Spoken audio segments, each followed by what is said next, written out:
ապահովագրական համակարգը պետք է մեր ժողովրդին եւ այն պետք է հարցեր լուծի։ Համակարգը, որը որ ներդրվեց եւ բուժաշխատողները սկսեցին գովաբանել այդ համակարգը, դա ուղղակի, այսպես ասած, խաբկանք էր, ժողովրդական լեզվով ասած, կուտ էր,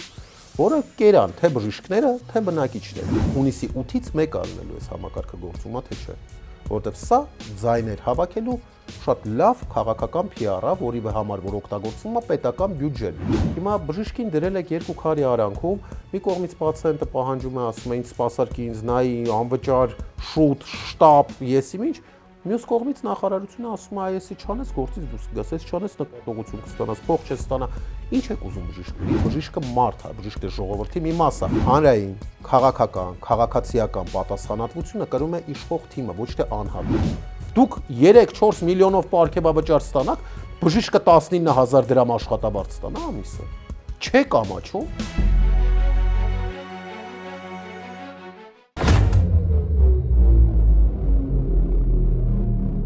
Բարև ձեզ հարգելիներս։ Բաց TV-ի ժամանակն է խոսել հաղորդաշարի տաղավարում այս պահին զրուցում ենք բավականին հայտնի մասնագետ, բժիշկ ուրոլոգ, ինչպես նաև առողջապահության կազմակերպիչ եւ ոլորտի փորձագետ Գևորգ Գրիգորյանի հետ։ Բարև ձեզ, պարոն Գրիգորյան։ Բարև ձեզ։ Շնորհակալություն, որ մեր հրավերը ընդունել եք։ Ձեզ շնորհակալություն հրավերի համար։ Պարոն Գրիգորյան, Հայաստանի Հանրապետությունում առհասարակ առողջության ապահովագրության մասին երկար տարիներ խոսում էին բոլորը եւ ասում էին դա ամենաերանելի բանն է, որ կարող է լինել մեր ոլորտում, մեր բնակչության համար։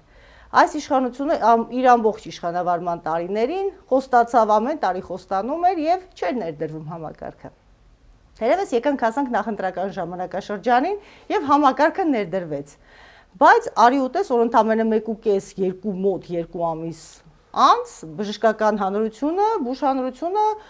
դժգոհություն է հայտնում եւ հայտարարում է, որ չի պատրաստվում սպասարկել այս ծրագրի շրջանակում։ Տպավորություն է ստեղծվում, որ բավականին ապահոված ֆինանսական հնարավորություններով բուժհանրությունը մերժում է իր չապահոված ժողովրդին սպասարկել այն խոցերի խմբերին, ովքեր իրապես դրա կարիքը ունեն։ Հիմա որքանով է սա ընդգրկում ճշմարտության ոլորտի մեջ։ Այն որ սկսենք հենց ձեր սկզբից ներկայացնելուց, այն որ բոլոր իշխանությունները ժամանակին խոսել են ապահովագրության ներդրման մասին եւ այն որ դա բուժաշխատողների համար, ինչպես նաեւ պացիենտների համար երանելի բան էր, դա փաստ է։ Այն որ համակարգը լուծելու է խնդիրներ պացիենտների համար, դա երկրորդ փաստն է։ Բայց այն վիճակում, որում որ ներդրվեց sense հապճեպ, շուտափույթ, առանց հանրությանը պատրաստելու, թե ինչա առողջության ապահովագրությունը, առանց բուժհիմնարկներին պատրաստելու, առանց բժշկական անձնակազմին պատրաստելու, այդ հապճեպությամբ հավատացած եղեք, որ ավելի գիտակ բանիմաց ու փորձառու նախարարներ, որոնք մենք ունեցել ենք, իրենք կարող էին այս իրավիճակով ներդնել առողջության ապահովագրությունը։ Բայց մարդիկ հասկացել են, որ այն խնդիրները, որոնք որ առաջանալու են համակարգի ներդրումից հետո, կարող են նույնիսկ անհաղթահարելի լինել եւ որևէ վարչական լծակ թույլ չտա այդ խնդիրը հաղթահարել, որտեղ բժիշկը կարա մի օր որոշի եւ դադարեցնի իր աշխատանքը, ասի խնդիր չկա, այս գնացուցակով ենք աշխատելու, ես չեմ ուզում բժիշկ աշխատեմ, իսկ բժիշկները շատ տարբեր գործեր կարող են իրականացնել, դա բժիշկ դառնալն է, որ 10 տարի ժամանակ է պահանջում, բայց օրինակ բժիշկը կարա վերածվի տեսական բլոգերի, ավել գումար աշխատի, ավել վստահություն ունենա, ավել հայտնիություն ունենա եւ ուղղակիորեն բժշկություն չանի, իրեն ոչ ոք դրանով չի կարող մեղադրի։ Այո, պրակտիկ բժշկության պատասխանատվությունը միանշանակ։ Հիմա գործող իշխանությունը, երբ որ ներդրեց առողջության ապահովագրությունը, իրականում մենք բոլորս ուրախացանք։ Ես ինքս որպես բժիշկ, որպես առօրյա վիրահատող մասնագետ, շատ ուրախացել եմ, որովհետեւ շատ պացիենտների, դա հույս էր, որ շատ պացիենտներ, ովքեր որ ֆինանսապես ապահովված չեն, որ գան վճարեն վիրահատությունների համար, իրենք այլևս չէին վճարելու, իրենց փոխարեն սոցիալական արդարության սկզբունքով վճարելու էր օրինակ առողջը հիվանդի համար, շատ գումար աշխատողը քիչ գումար աշխատողի համար եւ այլն եւ այլն։ Բայց արի ուտես, որ համակարգը, որը որ ներդրվեց եւ բուժաշխատողները սկսեցին գովաբանել այդ համակարգը, դա ուղղակի, այսպես ասած, խաբկանք էր, ժողովրդական լեզվով ասած, կուտ էր, որը կերան թե բժիշկները, թե բնակիչները։ Ինչ տեղի ունեցավ։ Ներդրեցին ապահովագրական համակարգ, հայտարարեցին դրա մասին, բոլորը ծափահարեցին։ Երկրորդը ինչ տեղի ունեցավ, ասացին, որ բժիշկները պետք է աշխատեն այս ծանրաբեռնվածությամբ, դեռևս առանց հստակեցնելու գումարը, թե ինչ գումարով պետք է բժիշկները աշխատեն։ Բժիշկները ասացին ոչինչ, մի քանի ամիս կաշխատենք, հետո ամեն ինչը իր տեղը կընկնի եւ եւս շարունակեցին գովաբանել։ Երրորդ փուլով ինչ տեղի ունեցավ, հայտարարեցին, որ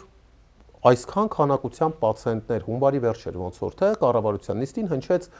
68000 թիվը, որքանով որ հիշում եմ։ Այո, ապահովագրական դեպքերի, այսինքն դրա մեջ ներառված էր համ պոլիկլինիկական օղակը, համ ստացիոնար օղակը, այսինքն հիվանդանոցային։ Եվ այդ ժամանակից ոնց որ մի փոքր կասկած սկսեց ընկնել բուժաշխատողների մեջ, որ ժողովուրդ, այս հոսքին դիմակայելը շատ բարդ է։ Հետաքրքրվեցին,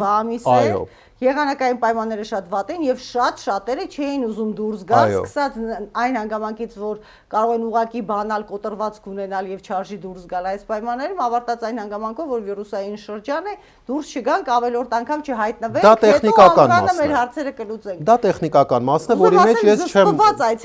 չեմ ուզում մտնեմ այդ տեխնիկական մասի մեջ։ Ինչից հետո բուժաշխատողները սկսեցին բարձրաձայնել, որ ժողովուրդ, չունենք գնացուցակներ, չունենք աշխատանքի կոդեր, ինչպես ենք այդ պացիենտներին գրանցելու արմետ համակարգ եւ այլն, եւ այդ թեման սկսեց զարգանալ։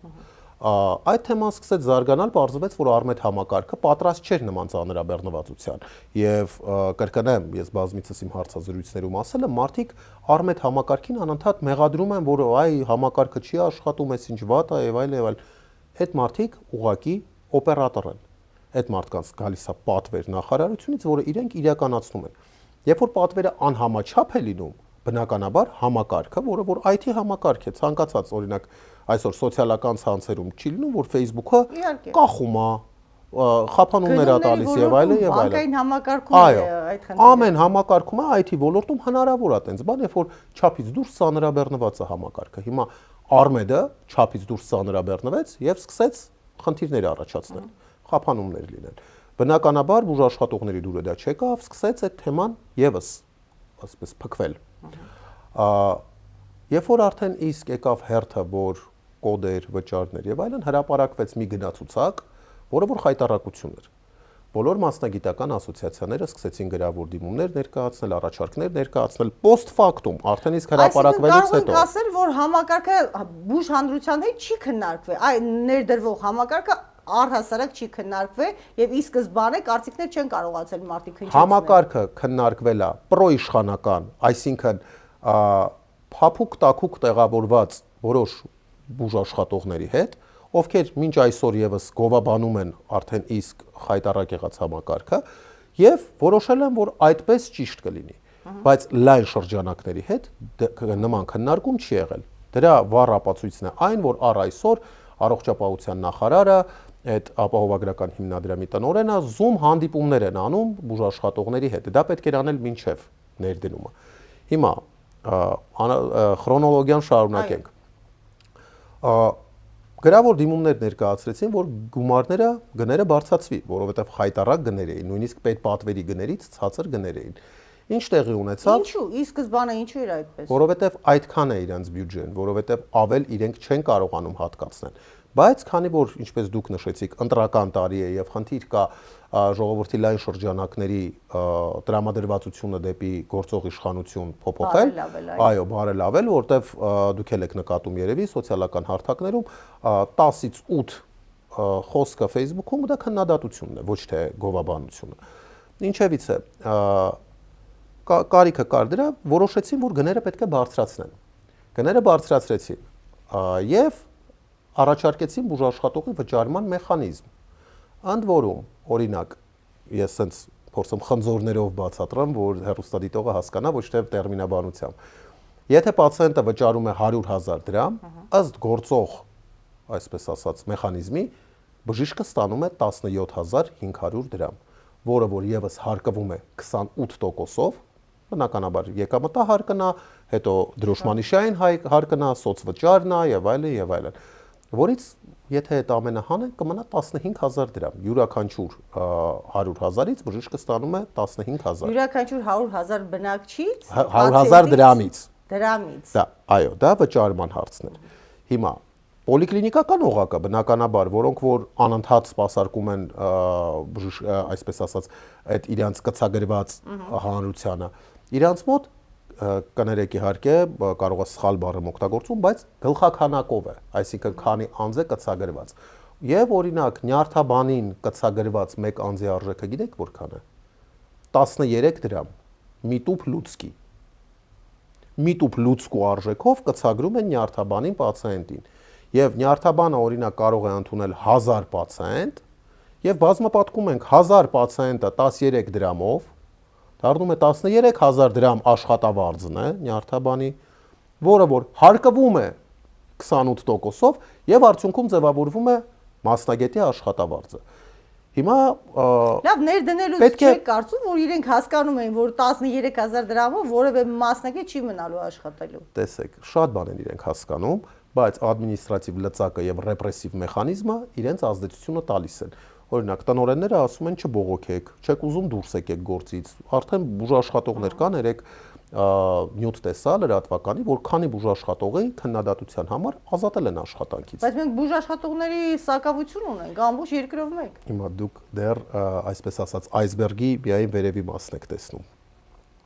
Այս օրենքը ընդունվել է իրավական ակտերի մասին օրենքի 23-րդ հոդվածի առաջին մասը խախտելով, այսինքն ժամանակ չի տրվել ոչ բուժկենտրոններին, ոչ հանրությանը, ոչ արմեդին, ոչ ապահովագրականներին, որպեսզի նախապատրաստվեն սրան։ Այդ մեկ։ Երկրորդը, համաձայն բնակչության բժշկական օգնության եւ սպասարկման մասին օրենքի, պացիենտը իրավունք ունի ընտրել իր բժշկին։ Այս ապահովագրության համակարգը խախտում է այդ օրենքը, որովհետեւ եթե բուժկենտրոնը չունի պայմանագիր ապահովագրական հիմնադրամի հետ, ապա պացիենտը չի կարող ստանալ այնտեղ բուժօգնություն ապահովագրությունով։ Դա պացիենտի իրավունքի կոպիտ ոտնահարում է։ Դա օրենսդրական մասը։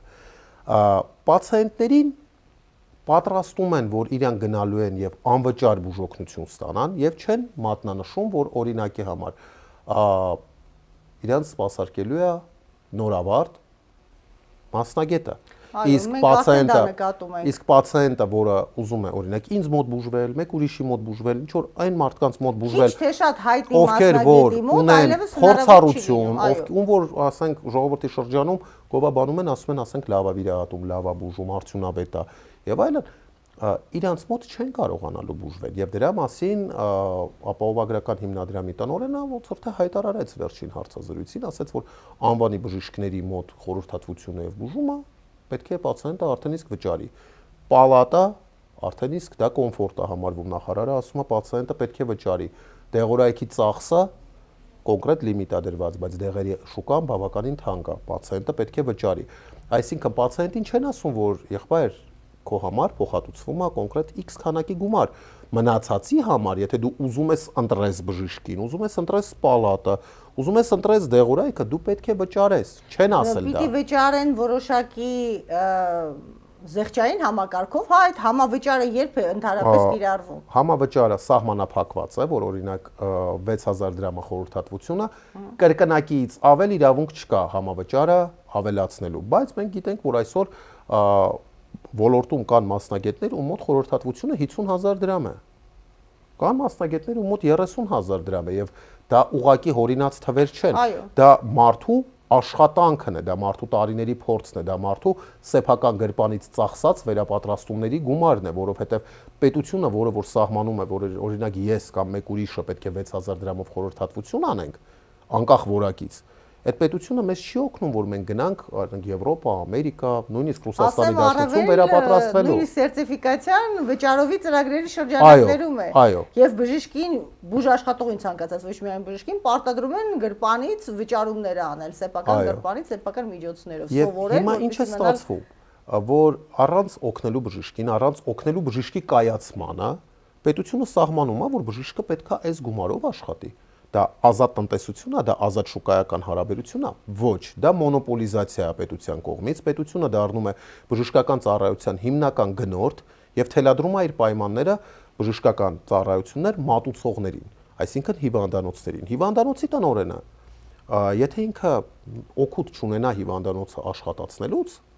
ինչպես բժիշկը օգուտ չունենա իր աշխատանքից, ֆինանսական օգուտի մասին է խոսքը։ Այդ հիվանդանոցը փակելու է, հետեւաբար հիվանդանոցի տնօրենը սկսում է բժիշկից կտրել, որպեսզի իր օգուտը պահպանվի, որ հիվանդանոցը շարունակի գործել, որովհետեւ եթե մենք խոսում ենք առողջապահության ոլորտային շուկայից, իսկ դա այլ կերպ կոչել չի կարելի, որտեղ կոവിഡ്ը մեզ բոլորիս ցույց տվեց, որ առողջապահությունը վերածվել է բիզնեսի։ Եթե մենք խոսում ենք այդ շուկայական հարաբերություններից, հնարավոր չի զորով ադմինիստրատիվ լծակի կիրառմամբ վախի մթնոլորտում դառնալ մոնոպոլիստ։ Հնարավոր չի դա։ Եկեք գույքագրենք բոլոր խնդիրները, հա։ Եկեք։ Եթե այս պահին մենք խոսում ենք այն մասին, որ փաստացի լավագույն մասնագետները, ոչ բոլորի մասին, բայց մեծամասամբ, այլևս չեն սպասարկելու պետական պատվերով, լինելու են մասնավոր։ Այսինքն ստեղծում ենք անհավասարություն բնակչության մոտ, ով շատ ունի գումար կգնա կսպասարկի լավագույնների մոտ, ով չունի պետական պատվերով պիտի սպասարկվի, կգնա սկսնակ դեռևս նոր փորձառություն ձեր վրա, այսպես ասենք, փորձառություն ձեռք բերող մասնագետի մոտ կգնա։ Այո։ Հիմա դուք միակ բանը չի, որ գույքագրենք։ Եկեք շարունակենք խնդիրները։ Շարունակենք, այո։ Մարզային առողջապահությունը, որը որ նախարարը ասում է, մարզում ամեն ինչ լավ է եւ այլն, մարզային բուժաշխատողների գնացուցակը թողել են պետպատվերի գնացուցակը, ինչը եւս խայտարակություն է։ Դա խտրականություն է առաջացնում մարզի բժշկի եւ Երևանի բժշկի միջեւ։ Այսինքն նույն իրադարձությունը, նույն գործիքով անես մարզում թե անես Երևանում, ավելի շատ կբարձրատրվես Երևանում։ Դա անարդարություն է։ Դա սոցիալական արդարության, սոցիալական հավասարության բիրտ խախտում է։ Արդյոք սա սև շուկա չի առաջացնում իհարկե առաջացնելու է։ Ուղղակի այդ սև շուկային ուշադրություն չեն դարձնի հունիսի 8-ից։ Մինչև հունիսի 8 այդ սև շուկան շատ լուրջ կվերահսկեն, մի քանի բժիշկ կբռնեն, կոռուպցիա եւ այլն եւ այլն։ Ես որքանով հասկանում եմ, նույն մարդիկ, ովքեր ղեկավարում են առհասարակ կառավարում են այս համակարգը, ովքեր ստեղծել են, նրանք հետո վերահսկելու են։ Որտեղ մնաց արդարությունը։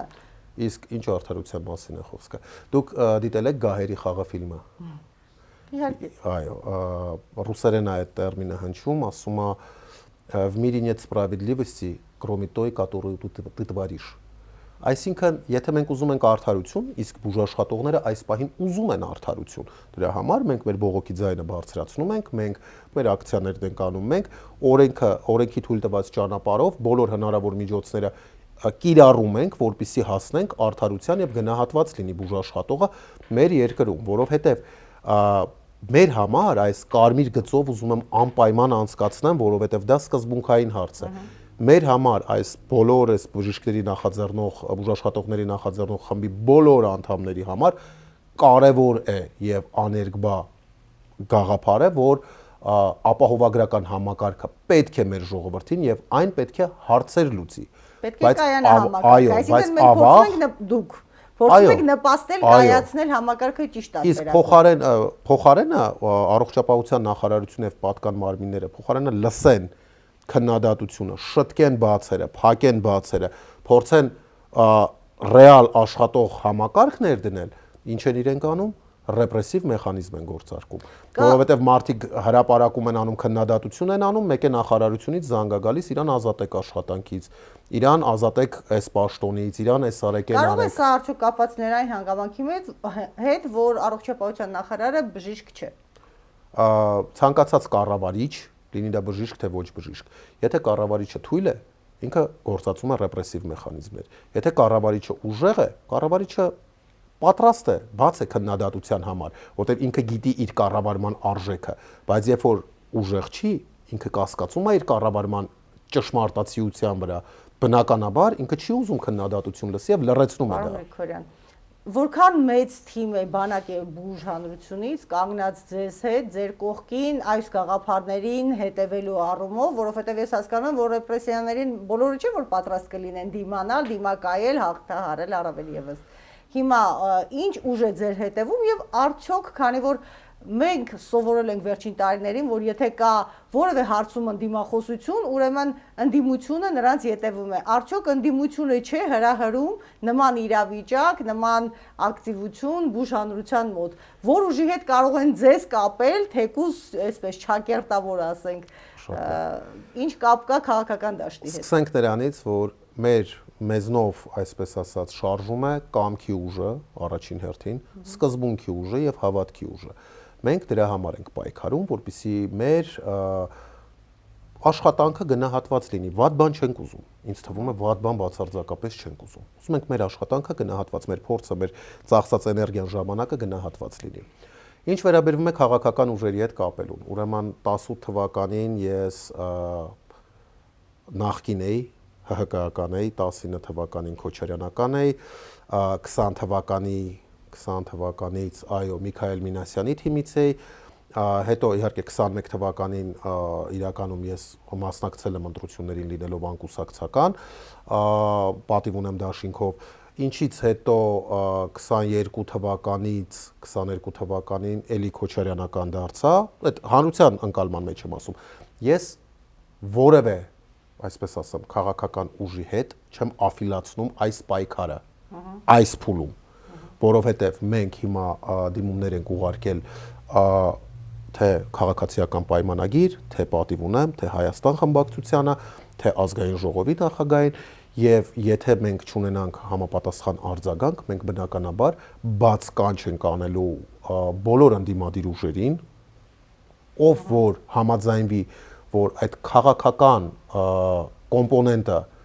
ստանձնում է ինքը եւ փորձում է առաջ տանել, բնականաբար բուժաշխատողները, չեմ ասում անհատական համակրանքով, բայց բուժաշխատողների այդ բանակը թեքվելու է դեպի այդ ուժը, որովհետեւ մենք ուզում ենք, որ հարցը լուծվի։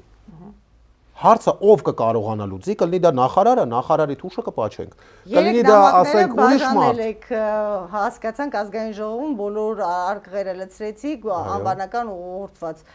Ինչ արձագանք կա միջև այս պահը։ Արձագանքը հետեւյալն էր, որ մամլոխոսնակը հայտարարություն տեղադրեց, հետո ջնջեց, որ 3 հոգով են եկել, այդ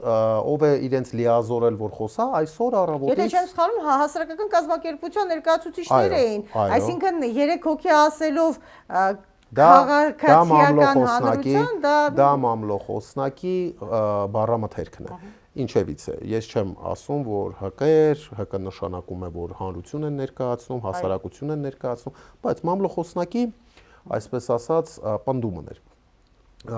Ինչինի պատասխան այսօր առավոտից բուժ աշխատողները ֆլեշմոբ են անում, եթե կուզեք ես ձեզ նկարները կուղարկեմ, որ ես բժիշկ եմ, աշխատում եմ այսինչ տեղում, անձնական ներգրավվածություն, ֆիզիկական ներգրավվածություն չունեմ ծանրաբեռնվածության պատճառով, բայց լիազորում եմ եւ միանում եմ բժիշկների բուժաշխատողների նախաձեռնող խմբին այս համատեքստում մեզ ներկայացնելու համար, այսինքն ապահովագրական համակարգի վճարումների կարգավորման համատեքստում։ Հիմա ես չգիտեմ նախարարը, մամլոխոսնակը, չգիտեմ, այսօր առավոտից արդեն իսկ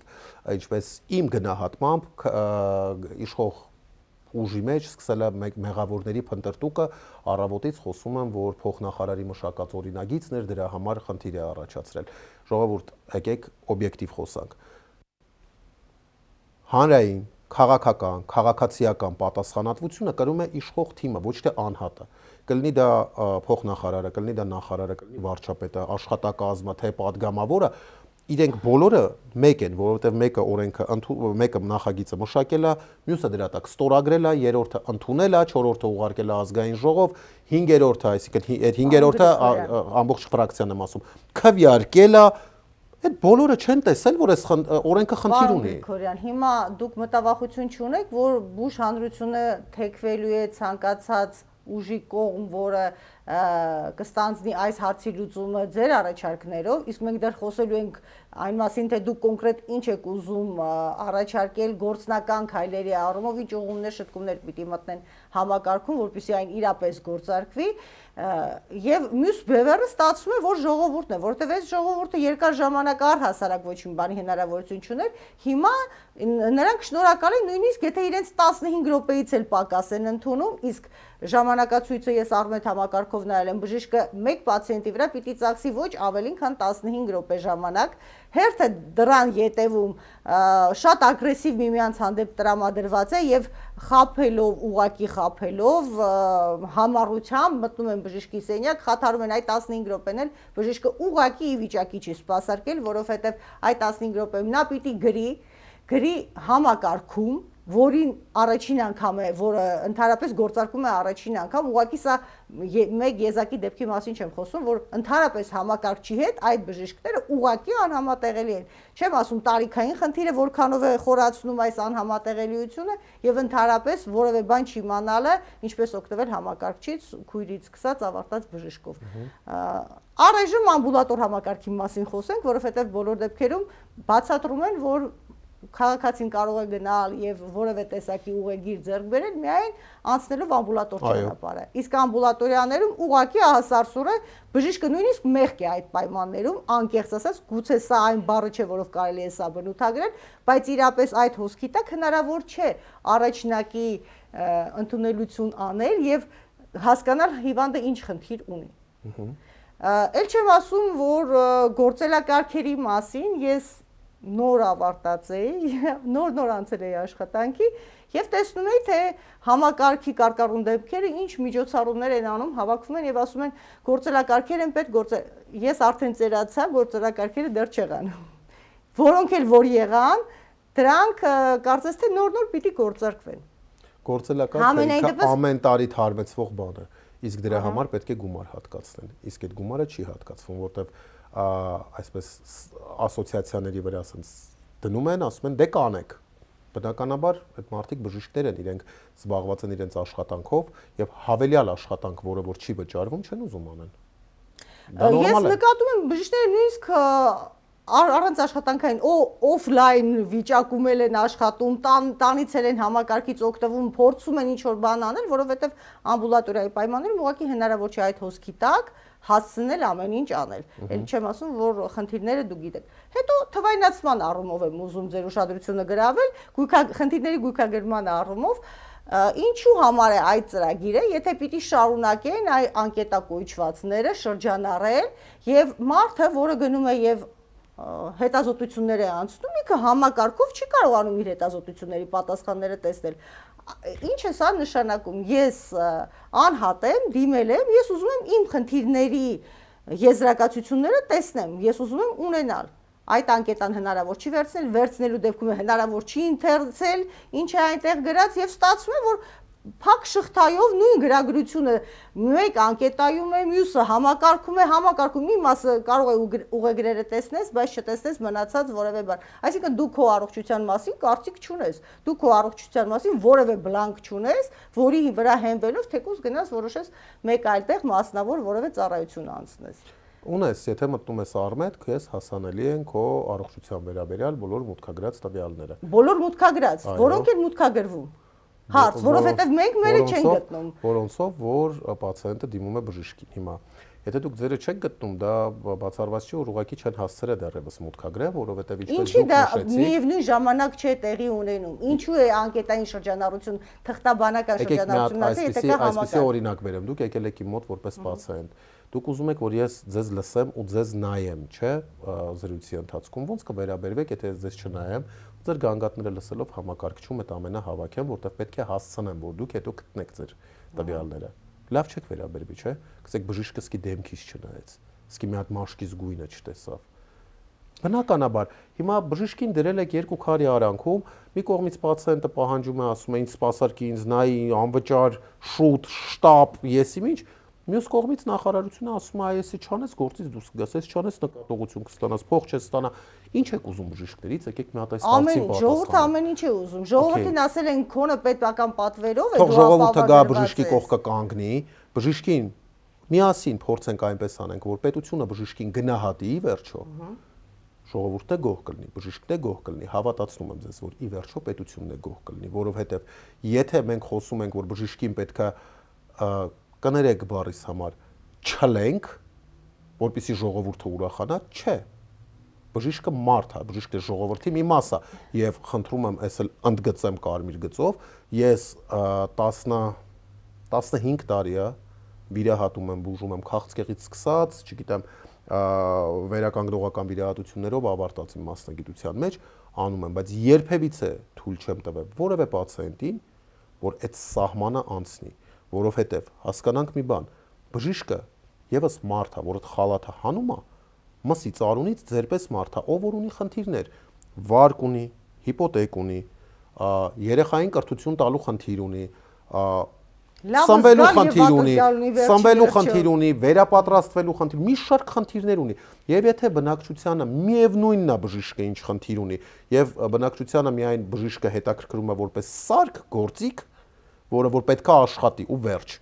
Կներեք ժողովուրդ, փոխեք սարքը, փոխեք գործիքը, գտեք ձեզ գործիք։ Պետությունը պիտի բժշկի մասին հոգ տանի, իսկ ինքը պիտի հանգիստ գնա եւ սպասարկի։ Իսկ պետությունը, որը որ բժշկի մասին հոգ չի տանում, դա արդեն բնակչության խնդիրը չէ։ Հիմա շարունակեն գույքագրել խնդիրները, թող պետական համապատասխանատյանները ուշադրություն դարձնեն այս թվարկած։ IT տեխնոլոգիաները, ընդհանրապես IT ոլորտը բավականին զարգացում է, ապրում, առաջ է ընթանում եւ այլն, հնարավոր չէ այս Արմեդ համակարգի հետ համատեղել նոր թվային տեխնոլոգիաները այնպես, որ յուրաքանչյուր դեղի համար առանձին տեղատոմս չգրվի, որpիսի հետագայում ով որ վերահսկում է այդ ոլորտը ոչ թե հեշտ աշխատի, այլ հեշտ աշխատի բժիշկը, որը նստած է կաբինետում, եւ դեղատան աշխատողը, որpիսի հերթերը չգոյանան եւ դռնից դուրս չգան, արդեն դեղատան։ Չէ՞ որ ամեն դեղամիջոց, ամեն առանձին դեղամիջոց առանձին բլանկի վրա է գրանցվում։ Հիմա սկսեմ։ Այո։ Շատ լավ։ Թող բացարձակապես չհնչի, որ ես Արմեդին եմ պաշտպանում, Արմեդ համակարգին, որտեղ ես իրենց մեղադրում եմ, որ իրենք հանրային հայտարարությունով հանդես չեն գալիս, որ իրենք իրոք կապ չունեն այդ ամեն ինչի հետ։ Բայց տեսեք, պետությունը չի տվե անհրաժեշտ տվյալները եւ չի պահանջե անհրաժեշտ համակարգը, որով որ պետքա աշխատեն հիմա։ Հիմա, որpիսի այդ համակարգը գործի, չէ, պացիենտին, վերցնում են պացիենտին, կցագրում են իրան ծառայություն, կցագրում են բուժում, կցագրում են դեղ եւ այլն, աշխատանքը այդպեսին է։ Դեռևս կոդերը չեն տվել, թե որ կոդով ինչ հիվանդությունն է կցագրվում։ Հիմա մեղադրեք Արմեդին, ասեք, վայ, չէր կարելի, չէ ժողովուրդ, որովհետեւ պետությունը ընդունել է հապճեպ, որովհետեւ պետության վրա կար նաեւ deadline, բացի ընտրական տարվանից կար նաև deadline, որովհետև Համաշխարհային բանկը 2024 թվականի հունիսին հաստատել է $110 միլիոն վարկ պետությանը, որպեսզի առողջապահության ոլորտում բարեփոխում անի ներառյալ ապահովագրական համակարգի ընդունումը։ Եթե իրենք չընդունեին, այդ 110 միլիոնը չէին ստանալու որպես վարկ։ Եվ հետևաբար իրենք ամեն ինչ արել են, որ պատրաստ է, անպատրաստ է, ոչինչ, մի բան կանենք, հայկական տարբերակ։ Այո, ու հիմա մենք խոսում ենք, որ Արմեդը լավ չի աշխատում։ Նորմալ է, որ Արմեդը լավ չի աշխատում, որովհետև նույնիսկ այդ հիմնադրամը օրը մեջ մի հատ խոսք է փոխում։ Օրը մեջ իր հայտարարության մեջ խոսք է փոխվում եւ այն ժամանակ երբ որ ասում էին որ բուժաշխատողը լավ վարձատրվում է, վերջի հիմնադրամի տնօրենի հարցազրույցը եթե դուք լսեք, ինչ է ասում նա։ Ասում է թե բժիշկը ուզում է շատ փող աշխատի, մոտ 600-700 հազար դրամ։ Պատկերացրեք 600-700 հազար դրամը դա շատ մեծ փող է բժիշկի համար։ Ինքը պետքա ռուտինային վիրահատություններից, կույրաղիքից ու լեղապարկից հեռու մնա ու ավելի բարդ վիրահատություններ անի։ Եղբայր, լուրջ կյանքումդ մի հատ մարդու մատից փուշ հանած կաս, դրա պատասխանատվությունը ստանձնած կաս, որ տենց մեծ փրթում ես։ Պարոն Գրիգորյան, մեր հաղորդաշարի շրջանակում, բայց ձեր հաղորդաշարի շրջանակում ես խնդրում եմ այդ մարդուն կանչեք ստեղ։ Այդ հարցերը տվեք։ Դուք հարցեր եք տալիս ինձ, որոնց հասցեատերը ես չեմ, ես մեկնաբանում եմ իմ տեսակետն եմ արտահայտում, բայց կանչեք նախարարին, փոխնախարարներին, ապահովագրական հիմնադրամի տնօրենին եւ ասեք, եղբայր չես ամաչում, էս ինչ եք արել դուք։ Էս ինչ եք արել, որ բժիշկը իր պացիենտին թողած, բժիշկը իր առօրյան թողած, իր ընտանեկան հոգսերը թողած, նամակներ է տանում տալիս, ելույթներ է սկսում ունենալ ստեղ այնտեղ, որ գնահատված լինի, չեք ամաչում։ Դուք 3-4 միլիոնով պարգևավճար ստանաք, բժիշկը 19000 դրամ աշխատավարձ ստանա ամիսը։ Չեք ամաչում։ Պարոն Գրիգորյան, մեր հաղորդաշարի շրջանակներում մենք առաջարկում ենք խնդիրների լուծման տարբերակներ։ Ինչ լուծման տարբերակ եք տեսնում այսօր այս իրավիճակում, որpիսի եւ ժողովուրդը գոհ մնա, եւ բժիշկները, եւ համակարգը կայանա, եւ այնպես չլինի, որ ընտրությունները անցնեն, ընտրություններից հետո ասեն, դե գիտեք, չստացվեց, լավ բան է անել, չստացվեց։ Տենց էլ լինելու է։ Ընտրությունը անցնի, ես ինչ եմ ասում, հունիսի 8-ից 1 ալնելու է համակարգը գործումա, թե չէ։ Որովհետեւ սա ձայներ հավաքելու շատ լավ քաղաքական PR-ը, որի համար որ օգտագործվում է պետական բյուջեն։ Սա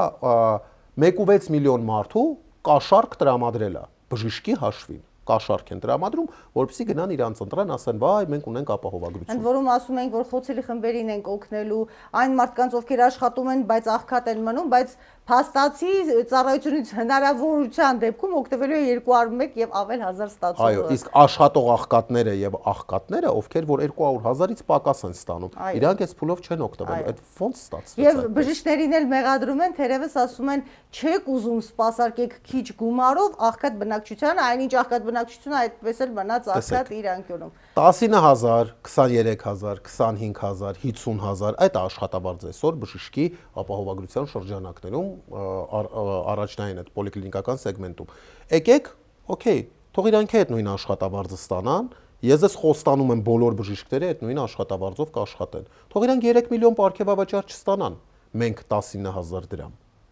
Եկեք արդարությունից խոսանք։ Իսկ ինչ վերաբերվում է լուծումներին, հիմա տեսեք։ Առաջին հերթին ապահովագրավճարի կոնցեպտը պետք է փոխվի։ 201,000 դրամ ես ստանում, թե 1 միլիոն դրամ ես ստանում, միևնույնն է վճարում ես 10,800 դրամ որպես ապահովագրավճար։ Որտեղ է այդտեղ սոցիալական արդարությունը։ 201,000 դրամ ստացողի համար 10,800-ը լուրջ փող է։ 1 միլիոն ստացողի համար էլի կարող է լուրջ փող է, բայց նա կարող է այդ գումարը ամեն ամիս վճարի, որպեսզի ապահովագրված լինի։ Քաղաքակիրթ աշխարհում իրականացվում է ինդեքսացիա, աշխատավարձից տոկոս են պահում, օրինակ մինչև 200,000 դրամ ստացողի պարագայում 2%, 200-ից 500,000 դրամ ասենք 3 կամ 4%, 500,000-ից 1 միլիոն կամ 1.5 միլիոն դրամ 6%, 2 միլիոն եւ ավել աշխատավարձ ստացողից 10% կամ 11%, դա հարկային բեռ է, որը որ դրվում է, որպեսզի ապահովի սոցիալական արդարություն։ Մեր մոտ ունիֆիկացված գումար է։ Եթե մենք ինդեքսացիայով անենք, առաջին հերթին պետական բյուջեը ահագին շատ փող կգա եւ առողջապահական համակարգը ահագին գումար կտնտեսի։ Դա այդ մասով։ Երկրորդը՝ վերանայել եւ լայն քննարկման դնել վճարման կարգերը, որովհետեւ այդ վճարման կարգը ոչ միայն նախարարությանը պետք է ձեռք տա, որ իրենք ամենտեղ խոսեն, որ ապահովագրություն են ներդրել, այլ պետք է ձեռք տա նաև բուժկենտրոնի ղեկավարներին, որովհետև բուժկենտրոն պահելը դա բիզնես է։ Եվ այդ բիզնեսը պետք է եկամտաբեր լինի։ Եթե այդ բիզնեսը եկամտաբեր չլինի, մարդիկ կփակեն հիվանդանոցը, փոխարենը հյուրանոց կբացեն, որը ավելի եկամտաբեր կլինի։ Պատկերացրեցիք, չէ՞։ Պետք է ընդունելի լինի նաև բուժկենտրոնի տնօրենի, բուժաշխատողների կողմից։ Եվ երրորդ, ամենակարևորը, պետք է հանրության հետ աշխատել, կարմիր, այսպես ասած, սահմանները գծել, որ եղբայր այս գումարից այն կողմ քո համար դա վճարովի է լինելու, կամ այս կվալիֆիկացիայի բժիշկից այն կողմ քո համար վճարովի է լինելու։ Եվ այդ ժամանակ մի հատ բնակչությանը հարցրեք, որ մարդը բոլորն են ուզում են անվանի մասնագետի մոտ, փորձառու մասնագետի մոտ բուժվեն, եւ եթե իրենց ճարահացյալ սպասարկելու է նորավարտ բժիշկը, որոնց մեջ կան շատ լավ մասնագետներ կան, ես չեմ ժխտում դա, բայց արդյոք իրենք կհամաձայնվեն նման ապահովագրական համակարգի։ Արդյոք իրենք կհամաձայնվեն իմ մոտ եկող պացիենտը, որ ոչ թե ես վիրահատեմ, այլ իմ ասիստենտը վիրահատի։ Կամ գոնե հնարավորություն ունենա, եթե համաձայնում է, թող համաձայնվի, շարունակի, ամեն դեպքում օգնություն է այն մարդու համար, որը առհասարակ ոչ մի բանի։ Եթե մենք ճիշտ ինդեքսացիա անենք, ճիշտ բաշխենք այդ հարկային բեռը, ամեն ինչը կկարգավորվի, համ բուժիշկները գոհ կլինեն, համ պացիենտները, համ պետությունը, համ գործատուն։ Բայց փաստացի այսօր պացիենտները գոհ են, պետությունը գոհ է, որովհետև այդ քաղաքական դիվիդենդները իրեն կարողանում են հավաքեն, իսկ բուժաշխատողը, որի հաշվին այդ ամենը իրականացվում է, դժգոհ է։ Եվ պետությունը փոխանակ հասկանա, որ բուժաշխատողները դա ազգի էլիտայի ներկայացուցիչներ են, ամբողջ աշխարհում է այդպես, որ փոխանակ հասկանա Անտոնի, որ չի կարելի այդ խավին, այդ թիմին բուժաշխատողների դժգոհ թողնել, պետք է լսել, հասկանալ, քննարկել, լուծել հարցը։ Իրենք ինչ են անում, ռեպրեսիվ մեխանիզմ, վախի մթնոլորտ, մատ թափ տալ, այ գործից կհանենք, հեգնանքով վերաբերվել, 3 հոգով եկել են, ձեզ ինչ էր թվում, բժիշկները պետք է դուրս գան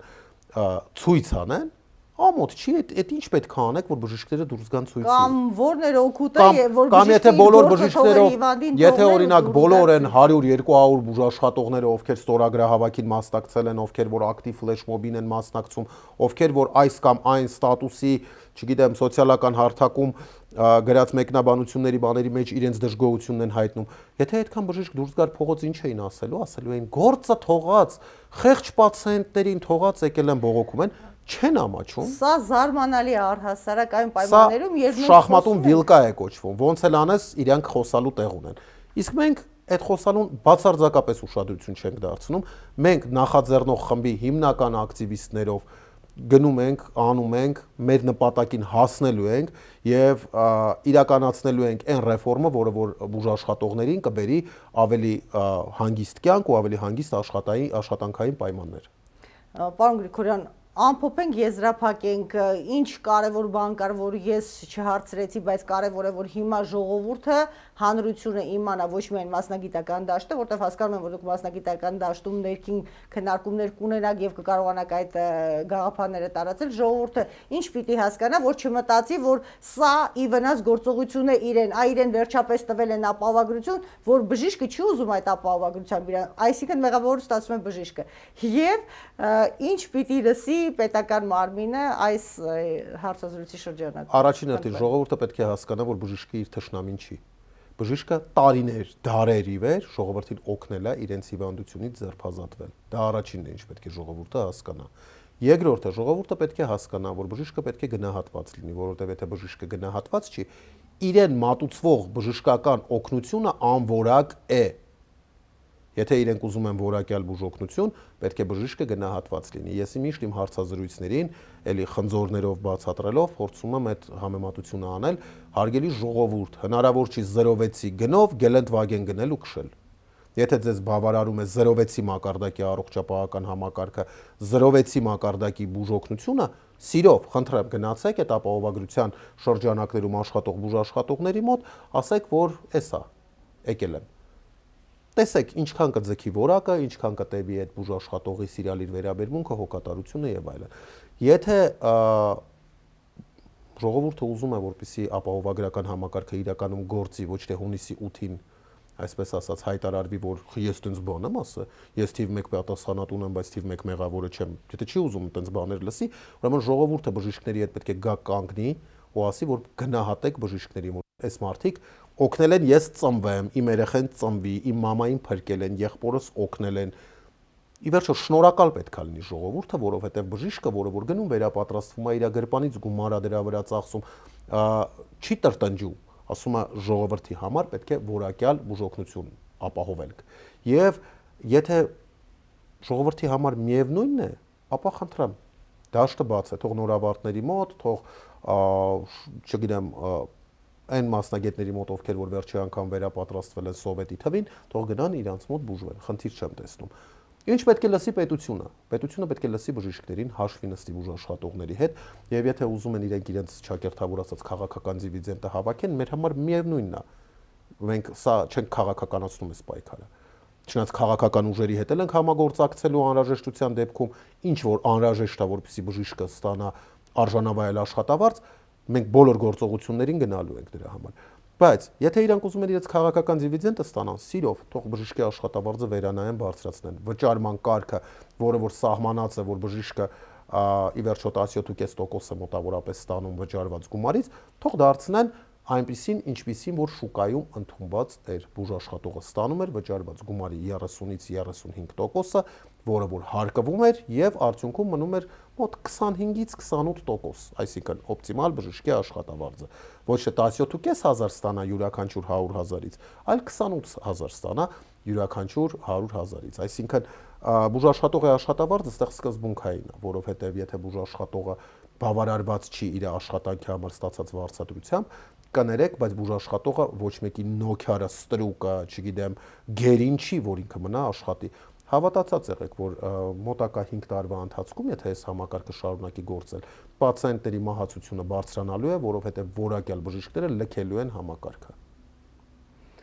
Շնորհակալ եմ հարցազրույցի համար, ցավոք շատ հոռետեսական նոտա էր, բայց այն է ինչ կա։ Ես երևի թե որպես եզրափակիչ խոսք պիտի հիշեցնեմ, որ եթե պետական մարմինները խոսում են այն մասին, որ պետական համակարգում աշխատելու ցանկություն չունեն մարդիկ, որովհետև շատ ցածր աշխատավարձ է ստանալով ահռելի այսպես վարձատրություններ եւ վարձատրություններից բացի այլ տեսակի բոնուսներ, բազմաթիվ ուզում եմ հիշեցնել, որ բժիշկներն էլ պիտի ստանան այդ աշխատավարձը, որպեսզի ուղղակի կարողանան սպասարկել բնակչությանը եւ բնակչությունը ինչ որ առումով գոնե թե գոհ մնա։ Այսքանը։ Ցտեսություն։